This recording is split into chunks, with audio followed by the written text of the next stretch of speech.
ಏನು ಮರ ಕಾಣ್ತಾ ಇದೆ ಇದು ಒಂಟಿ ಮರ ಅಂತ ಹೇಳ್ತಾರಂತೆ. ಸೊ ಕುದುರೆಮುಖದ ಮಧ್ಯದ ಸ್ಥಳ ಇದಂತೆ. ನಮ್ಮ ದೇಹದಲ್ಲಿ ಎಷ್ಟು ಸ್ಟ್ಯಾಮಿನಾ ಇದೆ ಅನ್ನುವ ಪರೀಕ್ಷೆ ಈ ಟ್ರೆಕ್ಕಿಂಗ್ ತೋರಿಸುತ್ತೆ. ನಮ್ಮ ಸಿದ್ದರಾಜ್ ಅವರು ತುಂಬ ಶ್ರಮಪಟ್ಟು ಎಗರ್ತಾವ್ರೆ, ಸುಸ್ತು ಕೂಡ ಆಗಿದ್ದಾರೆ.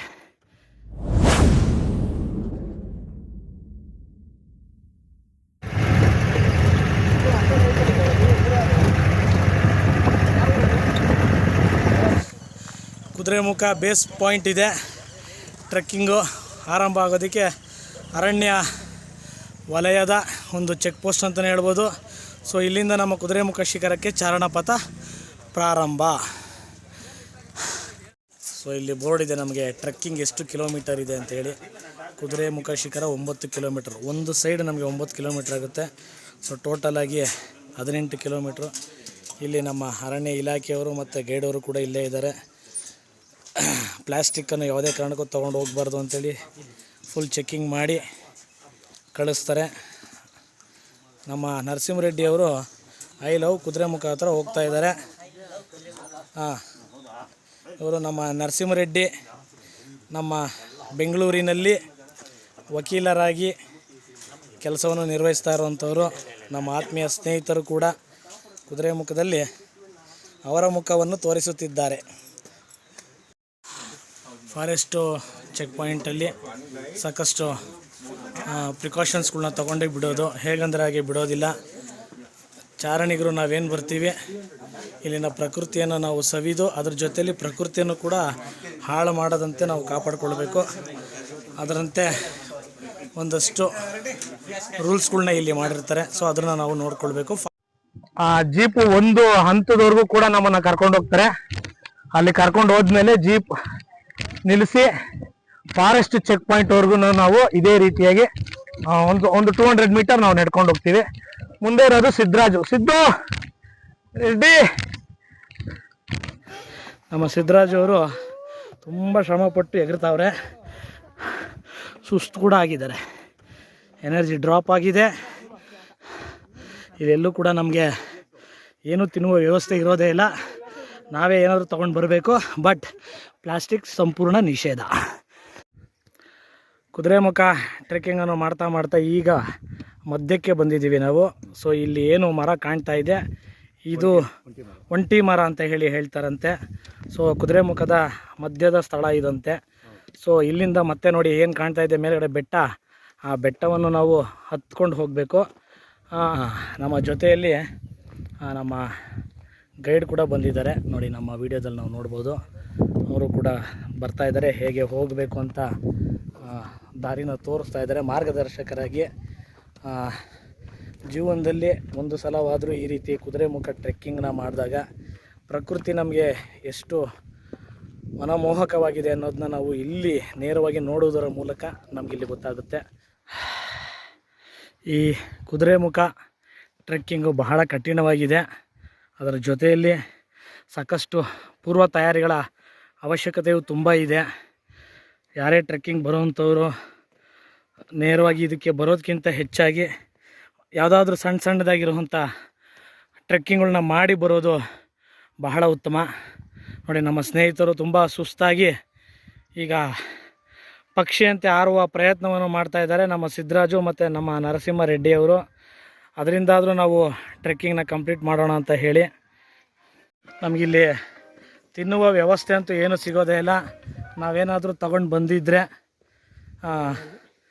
ಏನಾದರೂ ಹಣ್ಣು ಆಗಿರ್ಬೋದು, ತರಕಾರಿ ಆಗಿರಬಹುದು, ಈ ಥರದ್ದು ಮಾತ್ರ ನಮಗೆ ಈ ಟ್ರೆಕ್ಕಿಂಗಲ್ಲಿ ಅವಶ್ಯಕತೆ ಇದೆ. ಆಯಿಲಿ ಫುಡ್ ಅಂಥದ್ದು ಏನಾದ್ರು ತಂದರೆ ನಮ್ಮ ದೇಹಕ್ಕೆ ಸಾಕಷ್ಟು ಪ್ರಮಾಣದ ಒಂದು ಪ್ರೋಟೀನ್ ಇರೋದಿಲ್ಲ.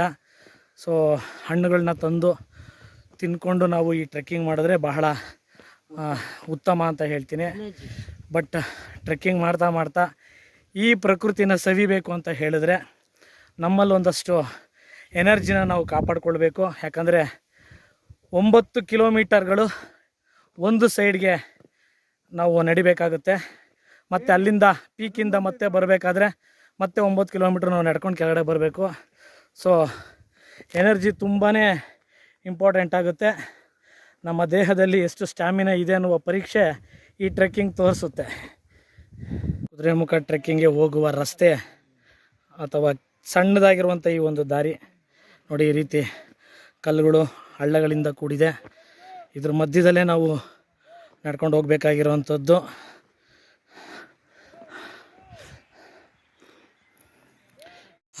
ನಮ್ಮ ಸಿದ್ದವರು ಫುಲ್ಲು ಜೋಶಲ್ಲಿ ಹೋಗ್ತಾ ಇದ್ದಾರೆ ನೋಡಿ. ಈ ಒಂದು ಕುದುರೆಮುಖ ಟ್ರೆಕ್ಕಿಂಗನ್ನು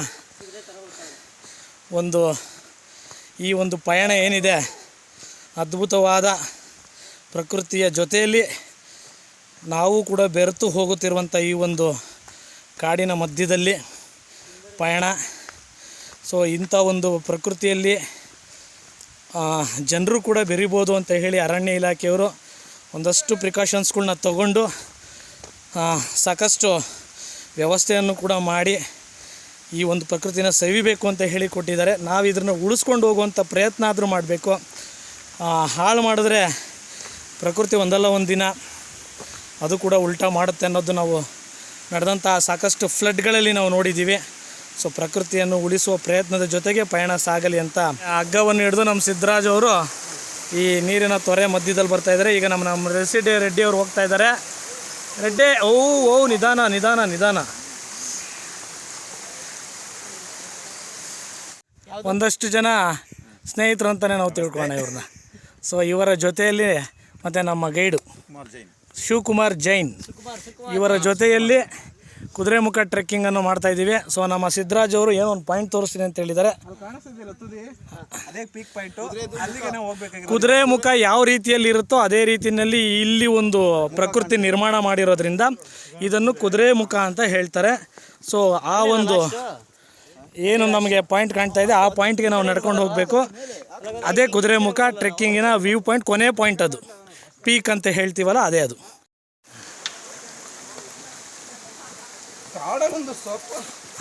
ಸೊಪ್ಪಿದೆ,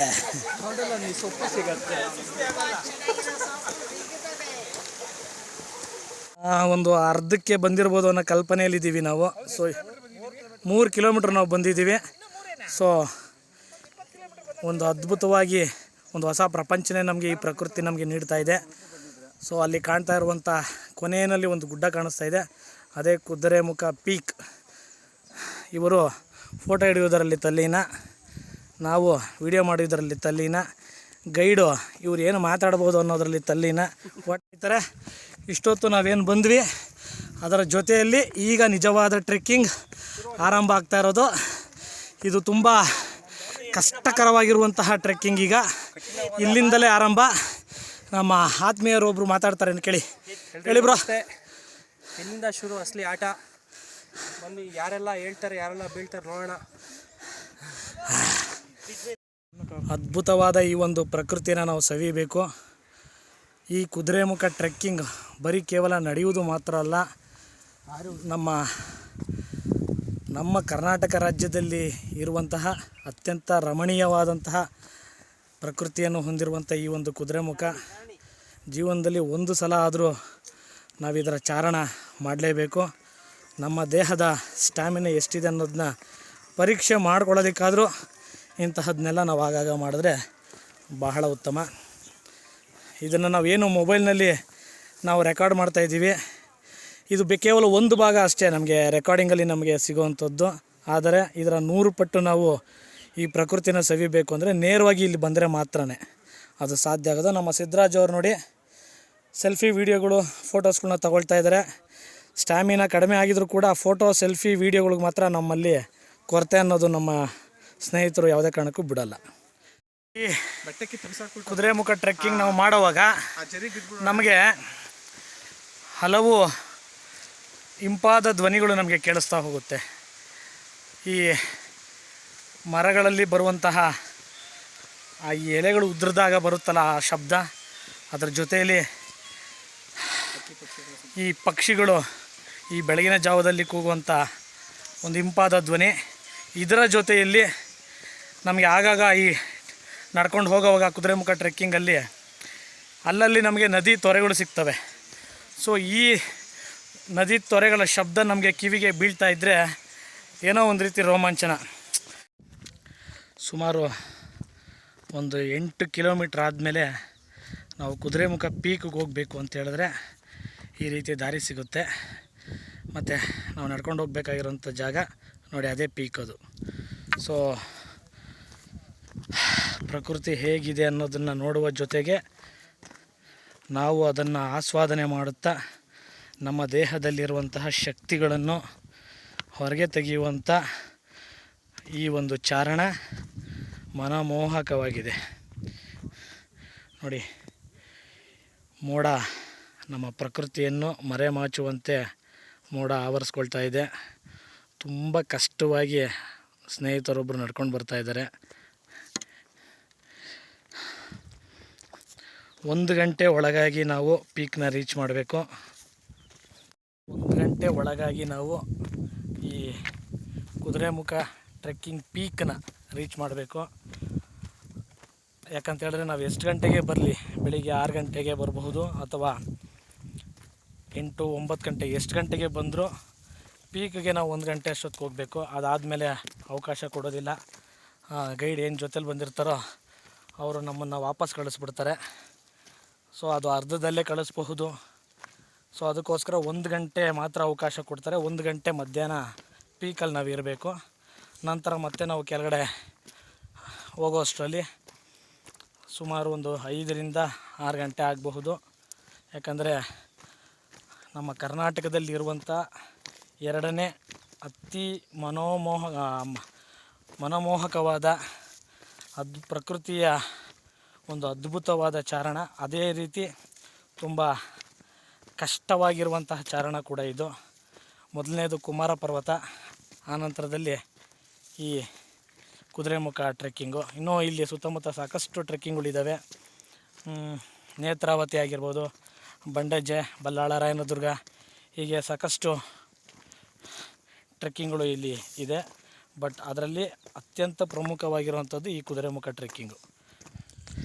ಫೈನಲಿ ಕುದುರೆಮುಖ ಟ್ರೆಕ್ಕಿಂಗ್ ಇಲ್ಲಿಗೆ ಕಂಪ್ಲೀಟ್ ಆಗುತ್ತೆ. ಸುಮಾರು 9 ಕಿಲೋಮೀಟ್ರ್ಗಳಿಗಿಂತ ಅಧಿಕವಾಗಿ ಈ ಒಂದು ಟ್ರೆಕ್ಕಿಂಗ್ ತಗೊಳ್ಳುತ್ತೆ. ಫೈನಲಿ ನೋಡಿ, ಇಲ್ಲಿ ಕಾಣಿಸ್ತಾ ಇದೆ ನಮ್ಮ ಕರ್ನಾಟಕದ ನಮ್ಮ ನಾಡಧ್ವಜ. ಫೈನಲಿ ನಮ್ಮ ನಾಡಧ್ವಜ ಏನು ಹಾರ್ತಾ ಇದೆಯಲ್ಲ, ಇದೇ ಕುದುರೆಮುಖ ಟ್ರೆಕ್ಕಿಂಗ್. ನಮ್ಮ ನರಸಿಂಹರೆಡ್ಡಿಯವರು ಖ್ಯಾತ ವಕೀಲರಾದಂತಹ ನರಸಿಂಹರೆಡ್ಡಿಯವರು ನಮ್ಮ ಟ್ರೆಕ್ಕಿಂಗನ್ನು ಕಂಪ್ಲೀಟ್ ಮಾಡಿ ಜೋಶಲ್ಲಿದ್ದಾರೆ. ಅವರ ಜೂನಿಯರ್ ಆದಂಥ ನಾನು ಅವರ ಹಿಂಬಾಲಕನಾಗಿ ಬಂದಿರುವೆ. ಇಲ್ಲಿಗೆ ಚಾರಣ ಮುಗಿಯುತ್ತೆ. ಪೀಕಲ್ಲಿ ನಮ್ಮ ನಾಡಧ್ವಜವನ್ನು ನೋಡುವುದೇ ನಮಗೊಂದು ಹೆಮ್ಮೆ. ಈ ಪ್ರಕೃತಿ ಹಾಗೂ ಬರ್ತಾ ಇರುವಂಥ ಹಿಮ ಪ್ರಕೃತಿಯನ್ನು ಘರ್ಷಣೆ ಮಾಡಲು ಬರುತ್ತಿದೆ. ಆದರೆ ಕೊನೆಯದಾಗಿ ಗೆಲ್ಲುವುದೇ ಪ್ರಕೃತಿ. ಏನಂತೀಯ ರೆಡ್ಡಿ?